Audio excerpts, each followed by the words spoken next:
Ayo, segera download Quran Tadabbur, tafsir dalam genggaman Anda.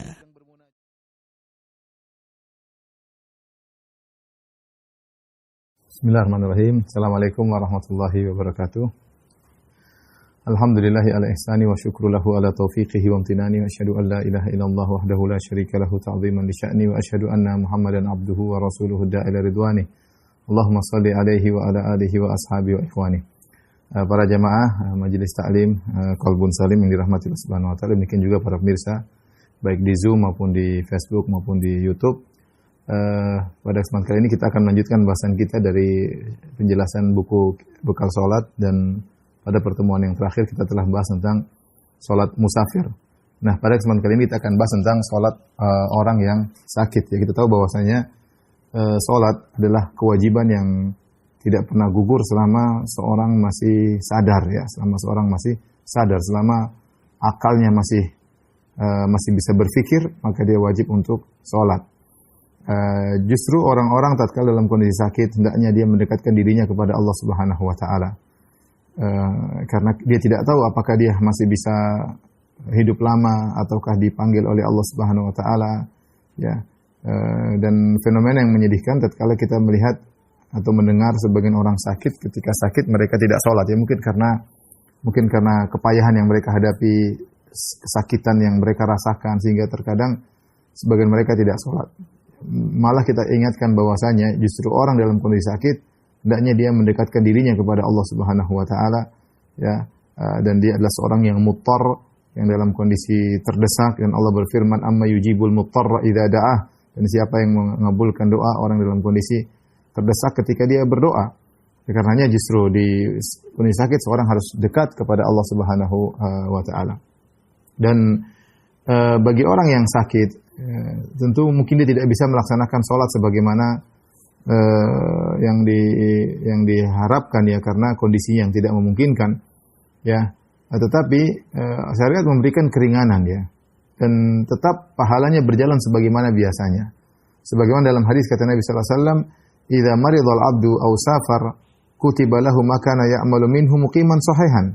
Kata Nabi sallallahu alaihi wasallam, jika seorang safar atau sakit, tetap dicatat bagi dia amalan yang biasa dia kerjakan ketika dia dalam kondisi mukim dan dalam kondisi sehat, ya. Sebagaimana seorang yang mukim biasanya bisa sholat berjamaah, biasanya sholat qobliyah ba'diyah, sholat rawatib, biasanya sholat malam, mungkin sholat duha. Ketika dia bersafar dia tidak bisa melakukan itu semua. Dia terkadang hanya tidak ke masjid, hanya sholat di qasar, tidak ada qobliyah, tidak ada ba'diyah, mungkin sholat malam pun dia tinggalkan atau hanya mengerjakan sebagian. Dia mungkin tidak biasa puasa sunnah sebagaimana ketika dia mukim. Tapi selama dia bersafar, tetap argo pahalanya berjalan. Karena yang Allah nilai adalah kebiasaan dia sebelum ada uzur. Kebiasaan dia sebelum ada uzur. Demikian juga orang ketika sehat. Ketika sehat ternyata dia biasanya sholat qobliyah ba'diyah, biasanya sholat malam, biasanya sholat tahajud, biasanya kemudian sholat duha, ya, dan dia banyak melakukan sholat. Demikian juga ibadah-ibadah yang lain. Mungkin dia ketika sehat dia banyak bersedekah, banyak bersilaturahmi, sering kontak ke kawan-kawan, menyenangkan hati banyak orang. Ketika dalam kondisi sehat, ya, ketika dia sakit dia tidak bisa melakukan itu semua. Dia tidak bisa melakukan itu semua. Ya, ketika dia tidak bisa melakukan itu semua, syariat tetap memberikan pahala yang mengalir, argo pahala tetap berjalan, karena yang menjadi patokan syariat adalah kebiasaan dia sebelum dia mendapat uzur. Dan dalil akan hal ini banyak, di antaranya tadi hadis yang kita sebutkan, idza maridal abdu aw safar kutiba lahu ma kana ya'malu muqiman sahihan. Jika seorang dalam kondisi safar atau sakit, tetap dicatat pahalanya sebagaimana ketika dia mukim dan ketika dia sehat. Sebagaimana Nabi sallallahu alaihi wasallam ketika berjihad bersama sebagian sahabat, sementara ada sebagian lelaki sahabat yang tidak bisa ikut jihad karena sakit atau karena uzur. Maka Nabi SAW dalam perjalanannya berjihad, dia berkata kepada para sahabat yang ikut berjihad bersama Nabi, inna bil madinati larijalan ma masirtum masiran wala qata'tum wadiyan illa kanu ma'akum habasahumul uzur atau habasahumul marad. Kata Nabi SAW, sungguhnya di kota Madinah ada beberapa lelaki. Tidaklah kalian wahai para sahabatku berjalan menempuh satu jalan kecuali mereka berjalan bersama kalian. Tidaklah kalian melewati suatu lembah kecuali mereka juga melewati lembah bersama kalian. Habasahumul uzur, mereka hanya terhalang oleh uzur. Ya, oleh karenanya membiasakan diri untuk melakukan ibadah di waktu tanpa uzur, di waktu sehat, di waktu mukim adalah perkara yang penting. Ketika seorang terjebak dalam sakit, dalam safar, maka argo pahala tak berjalan sebagaimana kebiasaan yang dia lakukan. Baik, kita akan bahas tentang salat al-marid.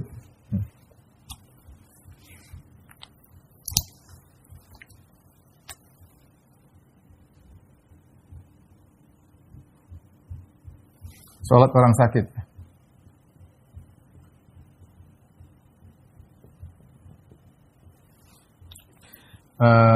Yang perlu dibahas adalah peringatan ya. Kemudian bentuk-bentuk keringanan ya.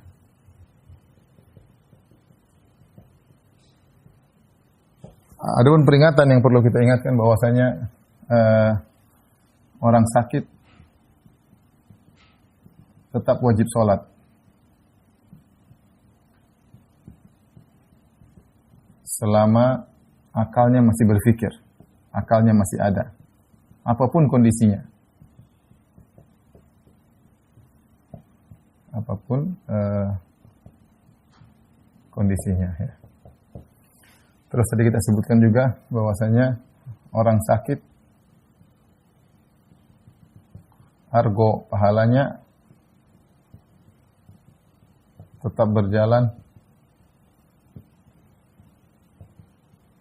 atas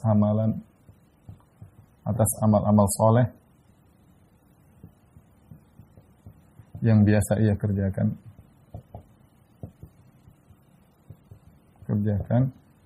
ketika dalam kondisi sehat.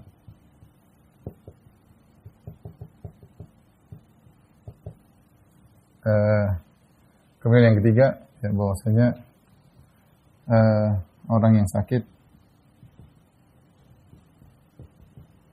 mendapat keringanan, banyak keringanan.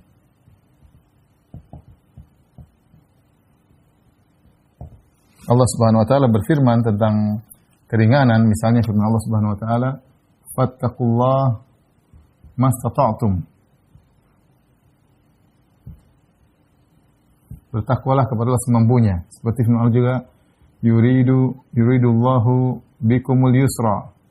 Allah ingin kemudahan bagi kalian, ya. Ma ja'alallahu fid dini min haraj, wa ma ja'alallah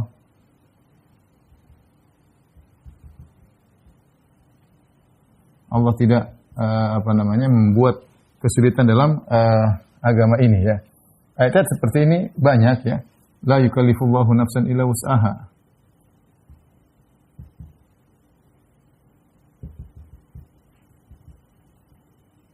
Allah tidak memberi luar kemampuan seseorang. Terus peringatan yang perlu kita ingatkan juga bahwasanya orang sakit dalam kondisi muttar, al-muttar, terdesak, dan doa orang terdesak dikabulkan. Terdesak untuk dirinya, ya, dikabulkan Allah untuk agar terangkat kesulitannya. Kata Allah, amman yujibul muttarra idza da'a wa yakshifus su'a wa yaj'alakum khulafa'al ard. Baik, ini di antara peringatan yang perlu saya ingatkan, orang sakit kondisinya muttar, maka jangan lupa berdoa. Kalau kita jenguk orang sakit, kan banyak berdoa kepada Allah Subhanahu wa taala. Serahkan tawakal seluruhnya kepada Allah Subhanahu wa taala. Perlu kita akan juga bahwa orang sakit wajib sholat selama akalnya masih ada, apapun kondisinya. Karena ya banyak orang sakit justru meninggalkan sholat. Ini bahaya.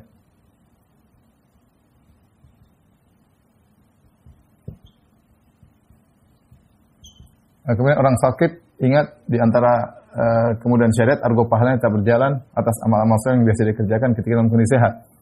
Yang keempat, orang sakit mendapatkan banyak keringanan, ya, banyak keringanan. Nah, kita ingin bahas apa sih bentuk-bentuk keringanan yang diberikan oleh Allah kepada orang yang sakit. Bentuk keringanannya banyak, ya. Di antaranya, ya, Di antaranya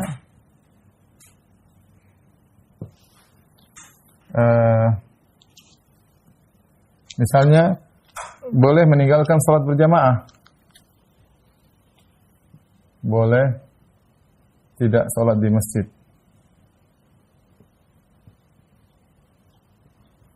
Kemudian di antaranya misalnya boleh tidak salat dalam kondisi berdiri.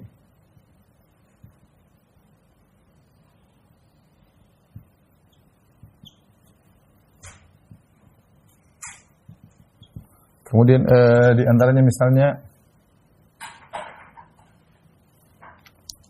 boleh menjamak salat. Menjamak salat, ya. Tapi tidak mengqashar, bukan mengqashar. Karena yang mengqashar itu musafir, bukan mengqashar. Boleh menjamak salat, boleh tidak salat dalam kondisi berdiri, boleh tidak salat di masjid. Dalam kondisi tertentu boleh salat tanpa bersuci. Dalam kondisi tertentu, ya. Kondisi tertentu boleh salat dengan meninggalkan sebagian syarat, ya. Atau rukun tadi kita sudah jelaskan, atau syarat atau rukun. Tapi ini ikhwan dan akhwat yang dirahmati Subhanahu wa taala, para jamaah Masjid Salim Qalbun Salim. Ini di antara beberapa keringanan yang Allah berikan kepada orang yang sakit, ya. Di antaranya dia boleh salat, tidak salat di masjid, ya. Karena kita tahu bahwasanya laki-laki pendapat yang kuat bahwasanya salat di masjid hukumnya wajib. Paling tidak sunnah muakkadah, sunnah yang sangat ditekankan pergi ke masjid.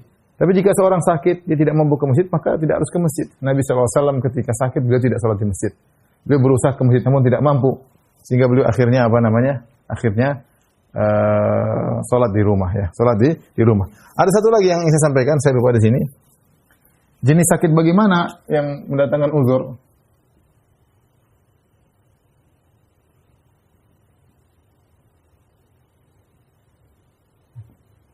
Yang mendatangkan uzur, apakah semua jenis sakit?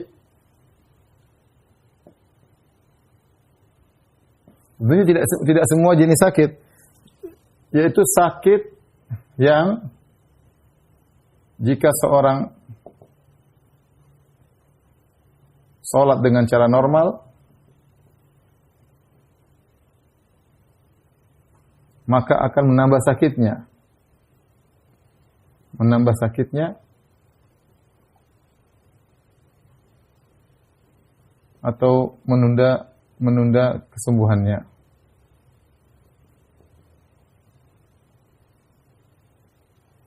Adapun sakit yang tidak ada pengaruhnya, ya, yang wajar, sakit panu, flu ringan misalnya, ya sakit-sakit pegel-pegel sedikit, nggak ngaruh, ya, bukan sakit itu yang dimaksud. Sakit yang kalau seorang pergi ke masjid dengan berat, kemudian mungkin kena angin, dia tambah masuk angin, dia bisa muntah. Ya, adapun sakit ringan, apalagi hanya sekedar panu, maka tidak ada uzur, ya.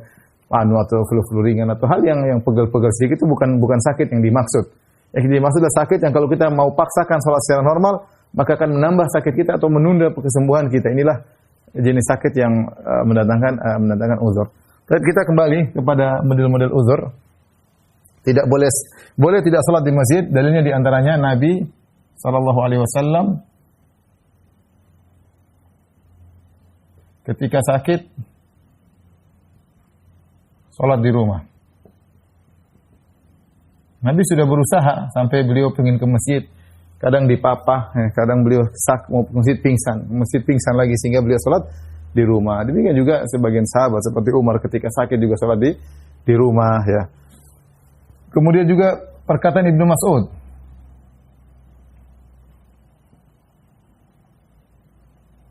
Beliau berkata, "Laqad ra'aituna ma yatakhallafu 'ani shalat illa munafiqun ma'lumun nifaq atau marid." Kata Ibnu Mas'ud, kami tidak ada di zaman beliau, di zaman sahabat, tidak ada yang tidak sholat di masjid kecuali munafik dan orang sakit. Dan orang sakit. Nah. Dari sini ketika boleh seorang sakit tidak ke masjid, maka boleh juga bagi dia tidak, maka boleh tidak Jumatan. Maka otomatis, maka boleh tidak sholat Jumat.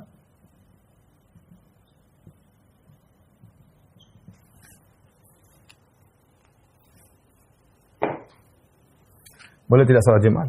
Baik.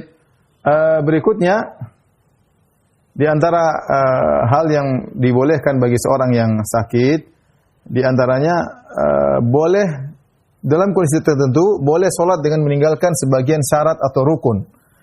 Contohnya, ya, meninggalkan syarat. Contoh, boleh sholat tidak menghadap kiblat.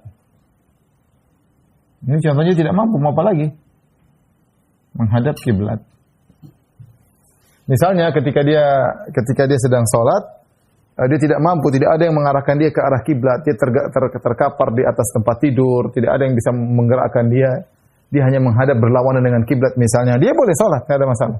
Selama dia akalnya masih jalan, dia harus sholat meskipun tidak menghadap kiblat.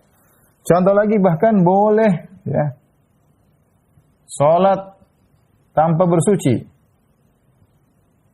Boleh, ya. Kalau dia tidak bisa menggunakan air, maka dia boleh bertayamum. Banyak orang sakit tidak bisa menggunakan air, maka silakan dia bertayamum. Boleh dia siapkan pasir di sampingnya. Kapan dia butuh dia tayamum, ya. Cuma mudah kedua tangan sama kaki, kedua telapak tangan sama wajah. Boleh. Dan dalam kondisi tertentu, dia tidak bisa tayamum. Kenapa? Dia tidak bisa bergerak dan tidak ada orang yang bantu dia untuk mentayamumkan dia. Maka dia sholat apapun kondisinya. Bahkan bisa jadi, ya, dia sholat dalam kondisi berhadas, dalam kondisi ada najis, ya. Najis di badan dan pakaian. Pokoknya jangan ninggalin sholat, ya, maksud saya. Bisa jadi darurat. Dia pampers mungkin kotoran, ada yang bersihkan. Dia nggak mungkin nyuruh perawat untuk membersihkan. Dia mungkin miskin, bagaimana mau bayar perawat kalau mungkin dia di ruang kelas eksklusif sehingga perawat melakukan apa yang dia inginkan. Oke, tapi banyak orang sakit tidak memiliki apa-apa, ya. Apalagi mau perintah perawat, mau cebok India, mau dia apa, dia nggak mampu. Sudah, gimana lagi?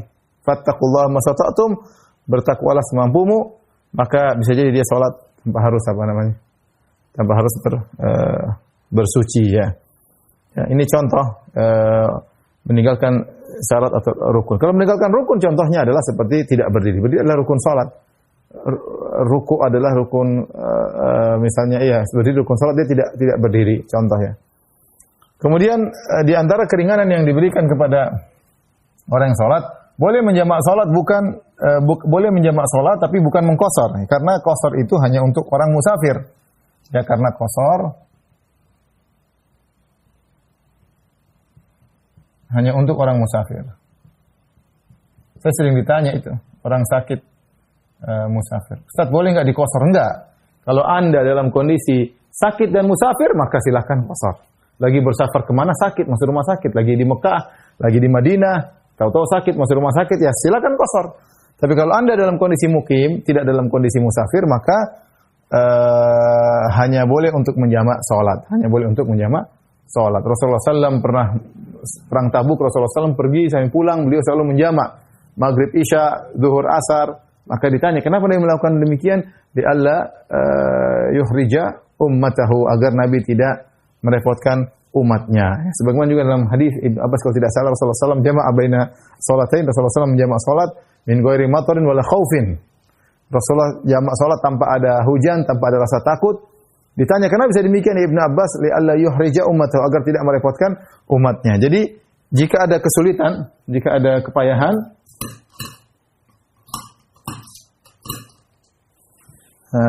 jika ada kepayahan, ada kesulitan, boleh jamak. Boleh jamak. Boleh jamak, dan jamak ini apa namanya? Umum ya, boleh. Kesulitan di sini umum. Kesulitan di sini umum, termasuk diantaranya sakit. Dan kita tidak ragukan bahwasanya sakitlah kesulitan yang berat ya. Sangat berat. Apalagi dia harus menginap di rumah sakit. Maka tidak mengapa dia sekali sholat langsung dia jamak zuhur, asar, maghrib dan isya ya. Adapun qasar tidak boleh kecuali bagi orang yang musafir. Kemudian boleh tidak sholat dalam kondisi berdiri ya. Boleh tidak sholat dalam kondisi berdiri. Insyaallah kita bahas habis ini. Tolong dihapus. Bagaimana cara sholat orang yang dalam kondisi tidak berdiri? Berkaitan dengan orang yang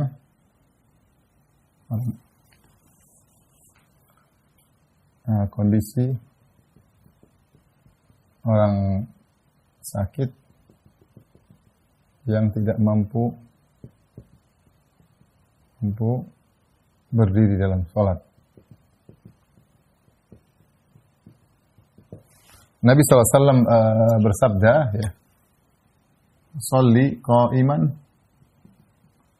fa illam tastati' fa qa'idan, wa illam tastati'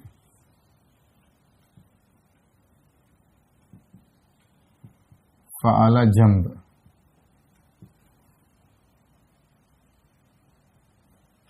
Ya. Kata Nabi SAW, sholatlah berdiri.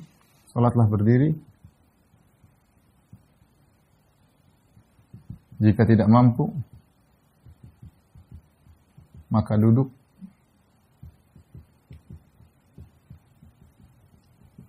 Jika tidak mampu, maka berbaring.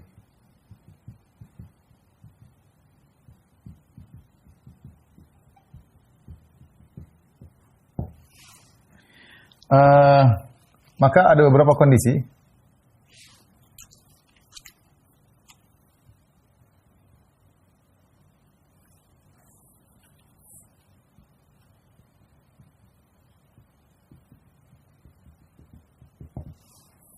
yang pertama, ikhwan dan akhwat yang dirahmati Allah Subhanahu wa taala, yang pertama, jika mampu berdiri, ya, jika sakit tapi mampu berdiri,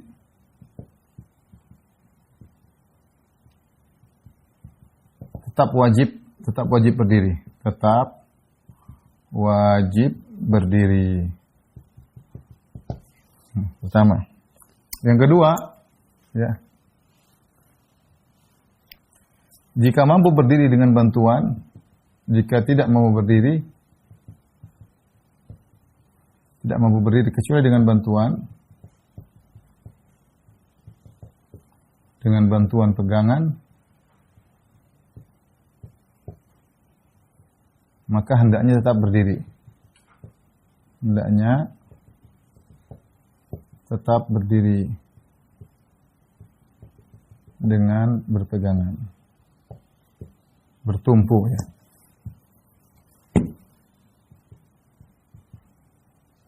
Nabi SAW, dalilnya Nabi SAW sholat berdiri dengan menggunakan tongkat. Nabi SAW pernah sholat berdiri ketika sudah tua, sudah agak gemuk, sholat berdiri dengan bertumpu kepada tongkat.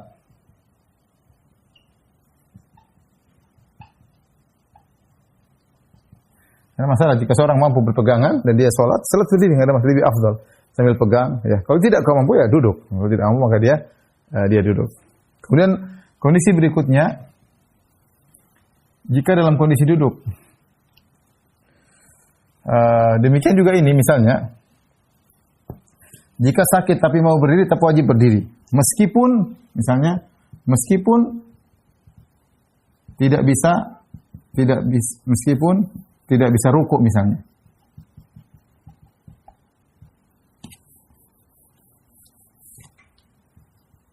Meskipun tidak bisa rukuk.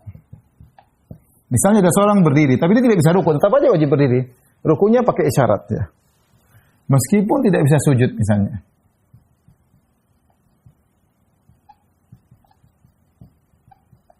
Jika dia mampu berdiri, maka lakukan rukun yang dia mampu. Kita tahu ruku adalah rukun salat, rukun salat. Sujud juga merupakan rukun salat. Jika dia mampu melakukan sebagian rukun, wajib melakukan sebagian rukun. Kaidahnya, rukun yang mampu dia kerjakan,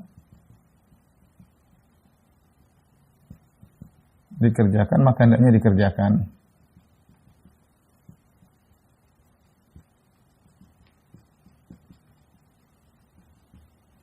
Itu kaidahnya. Taib yang berikutnya adalah jika hanya bisa sholat dalam kondisi duduk.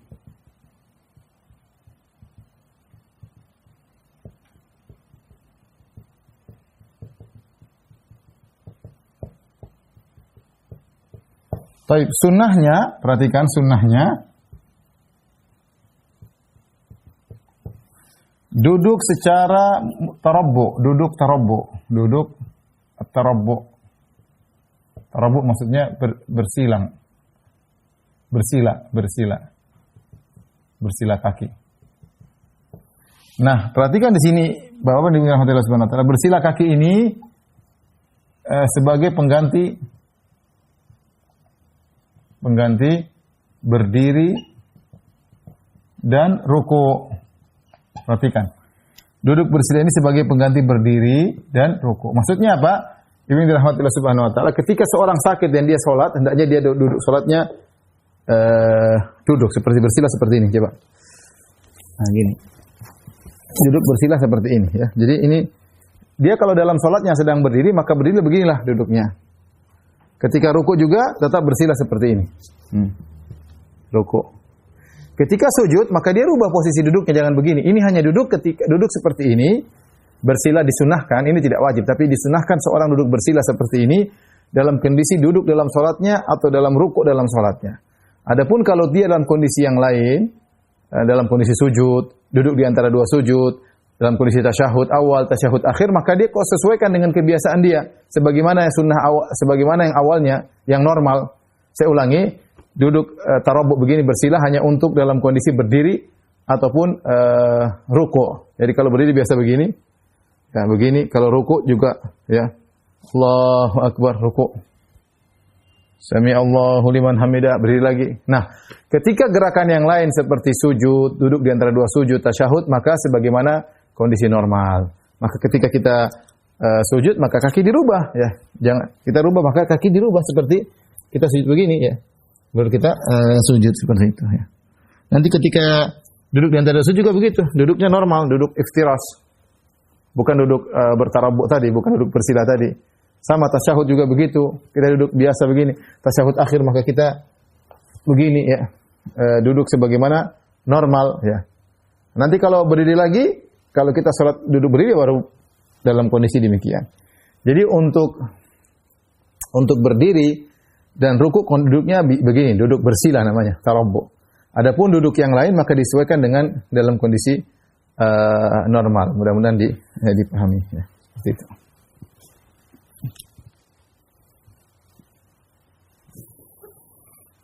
Taib, jadi duduk tarabbu sebagai pengganti berdiri dan ruku. Adapun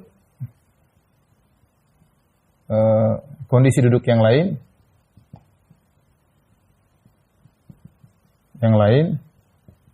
seperti sujud, kondisi yang lain seperti adapun kondisi yang lain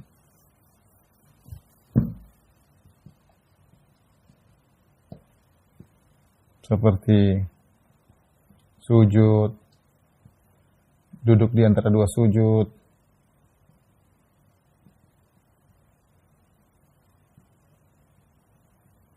atau dalam kondisi tasyahud awal dan akhir, ya, maka normal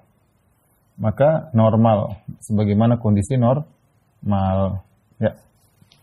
Ini dalam kondisi duduk. Kemudian berikutnya, jika hanya bisa berbaring.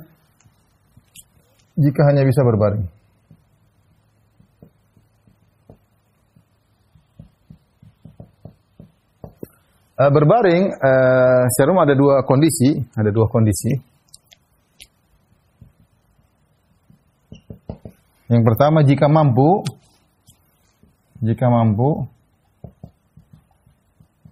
maka berbaring miring di mana wajah menghadap kiblat. Menghadap kiblat. Berbaring miring wajib menghadap kiblat. Ini tidak bisa dua, di atas lambung kanan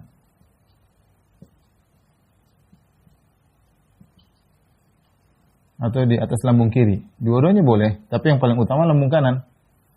Lambung kiri. Jadi misalnya kiblat di sana, maka saya berbaring begini. Berbaring, kepala saya menghadap kiblat, ya berbaring. Jadi saya berbaring di atas lambung kanan. Kemudian saya sholat, gerakannya saya sesuaikan, ruku saya agak begini, sujud saya agak, pokoknya semampu saya. Tapi saya berbaring begini, ini seperti orang kalau dikubur ya, menghadap, dibaringkan, kemudian wajahnya menghadap ke kiblat. Seandainya saya balik lambung kiri, dibalik begini boleh juga. Boleh tidak mengapa. Tetapi yang utama adalah dengan lambung kanan, karena Rasulullah lebih senang yang kanan.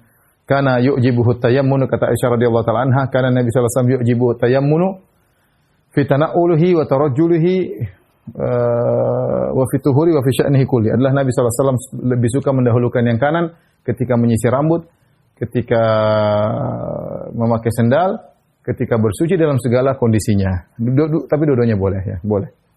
Ya, kemudian kalau kita sudah lama gini ya, sesuai dengan kemampuan. Mungkin ruku agak tunduk, kemudian sujud agak tunduk. Kalau tidak mampu ya kepala isyarat. Oke. Baik, kondisi kedua, jika tidak mampu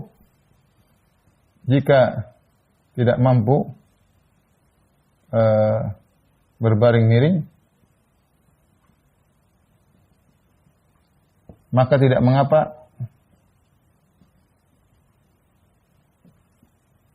menjulurkan kedua kaki ke arah kiblat.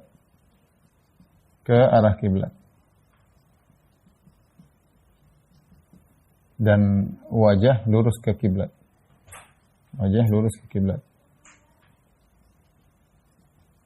Maksudnya bagaimana? Kalau tadi saya berusaha miring, sekarang saya begini, terlentang gini. Ini kiblat begini. Jadi saya tidur, kaki saya ke arah kiblat, wajah saya angkat ke arah kiblat. Ya salat begini, Allahu Akbar. Nanti kalau mau ruku saya agak angkat sedikit, sujud saya agak. Saya mampu, kalau nggak mampu ya pakai kepala aja. Tapi saya begini salatnya, kaki ke arah kiblat. Kalau tadi kan kaki ke arah sana, kepala sini menghadap kiblat. Kali lambung kanan, lambung kiri, kaki sebelah sana, kepala sini menghadap kiblat, wajah begini miring. Kalau ini enggak, ya nanti bisa lihat di buku bekal salat ya. Ini kaki menghadap sana, kemudian wajah menghadap sana. Semua ini boleh salat juga demikian. Ya. Jika hanya bisa berbaring, maka bisa dua kemungkinan, berbaring miring atau menjulurkan kaki ke arah kiblat. Tapi jika tidak mampu semuanya, jika tidak mampu semua gerakan, maka sholat dengan isyarat. Dengan isyarat mata. Isyarat mata. Ya bagaimana kita gini, ruku gini, pokoknya isyarat mata, Allah paham, Allah Maha tahu. Isyaratnya terserah, yang penting ada gerakan, kita gerakan kelopak mata kita. Setiap kita ada gerakan, kita gerakan kelopak mata kita. Ya itu namanya sholat dengan isyarat mata. Ya. Jika tidak mampu berisyarat, isyarat mata, maka sholat dengan gerakan hati. Allah Maha tahu. Udah, kita nggak bisa gerakan mata kita. Gerakan hati kita. Pokoknya kita niat dalam hati, baca dalam hati, semuanya dalam hati. Selama akal kita masih berjalan, maka wajib untuk sholat. Ustadz, bagaimana kalau hati sudah nggak bisa dipikir lagi? Jika pingsan atau koma, bagaimana? Ya, kalau pingsan atau koma nggak bisa sholat, maka dalam ini tidak bisa sholat karena akal hilang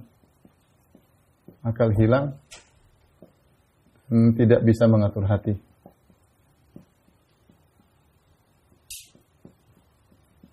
Ya. Ini hadisnya. Jika sudah pingsan, koma, tidur ya sudah mau diapain? Nggak bisa sholat. Nah, perbedaan antara koma dengan tidur. Catatan. Beda antara tidur dengan koma atau pingsan dalam hal mengqadha. Mengqadha. Baik. Perhatikan.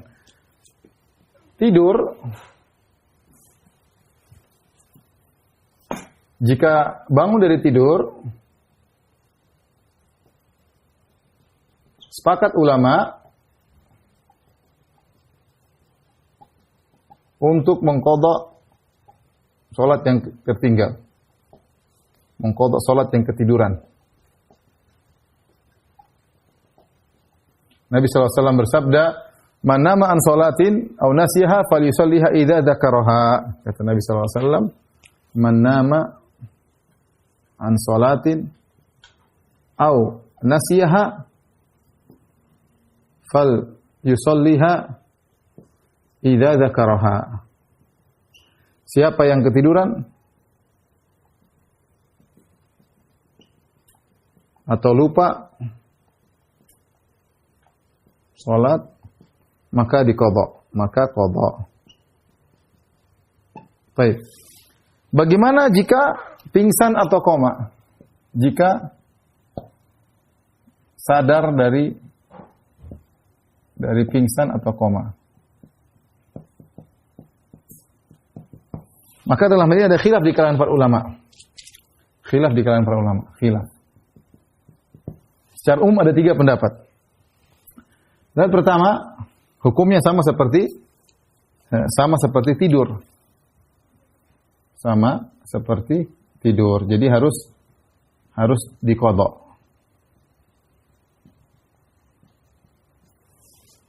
Yang kedua, bahwasanya tidak diqadha. Ya, tidak diqadha. Tidak sama dengan tidur. Kenapa? Karena koma itu kehilangan akal. Tidur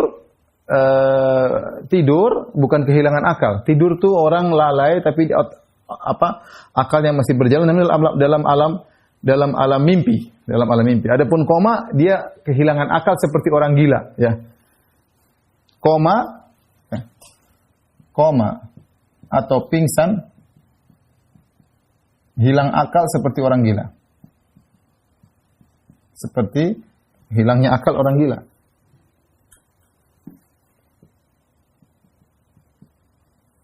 Orang gila. Maka tidak wajib qadha. Dia koma sehari, koma 2 hari, pingsan, tidak sadarkan diri. Ya. Kalau tidur, dibangunkan bangun. Tidur, mau tidur kayak segini tidur, tutup tidur, bangun dia. Kalau pingsan nggak bisa, mau dibangun nggak bisa, koma nggak bisa, akalnya hilang. Maka dia seperti orang gila. Orang gila kalau sadar dari gila nggak wajib sholat, selesai. Ya rufi al-aqlam an salasa. Pena dicatat dari 3 orang, di antaranya al-majnun hatta yufiq, orang gila sampai dia sadar.